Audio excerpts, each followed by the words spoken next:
C'est pourquoi je t'exhorte à ranimer la flamme du don de Dieu qui est en toi. 2 Timothée 1,6. Le docteur Syed Naqvi faisait simplement son jogging sur un tapis roulant, chez lui, lorsqu'il fut soudainement victime d'un arrêt cardiaque. Les secours et les médecins réussirent à maintenir en vie ce neurologue de 56 ans, mais son état était critique. Plongé dans un état végétatif, il ne pouvait plus respirer par lui-même. Sa femme, Nina, refusa de se résigner. Portée par une foi tenace, elle contacta un autre neurologue, un ami de la famille, et le supplia d'intervenir. Ce médecin venait tout juste d'apprendre l'existence d'un nouveau traitement par refroidissement destiné aux patients victimes d'un arrêt cardiaque. Appliqué dans les 6 heures suivant l'attaque, ce traitement offrait de réelles chances de guérison complète.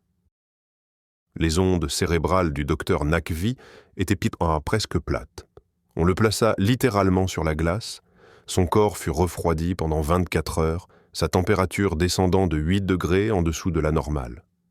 Pendant ce temps, Nina et les membres de la famille attendirent, espérant contre toute attente, priant avec ferveur. Était-ce le moment de croire? Oui, c'était le moment. 5 jours plus tard, le docteur Naqvi sortit du coma. Les débuts furent difficiles, confusion, trou de mémoire. Mais 6 semaines plus tard, toutes ses capacités mentales étaient restaurées. Il était passé d'un état végétatif menaçant sa vie à la possibilité, incroyable, de reprendre son métier et de soigner à nouveau ses propres patients. Restez dans la foi. Soyez des prisonniers de l'espérance. Dieu placera sur votre route les bonnes personnes. Il accomplira même les requêtes secrètes de votre cœur. Comme Madame Naqvi, vous devez vous lever, faire taire les pensées négatives et déclarer « Oui, cette promesse est pour moi. Par ma foi, j'allume cette étincelle. Par ma foi, je fais naître le rêve qui est en moi. » L'Écriture nous invite à ranimer la flamme. À 80 ans, Moïse vit son temps arriver. Après 13 années d'injustice, Joseph vit son heure se lever. Si Dieu l'a fait pour eux, il peut aussi le faire pour vous. Gardez votre foi en éveil.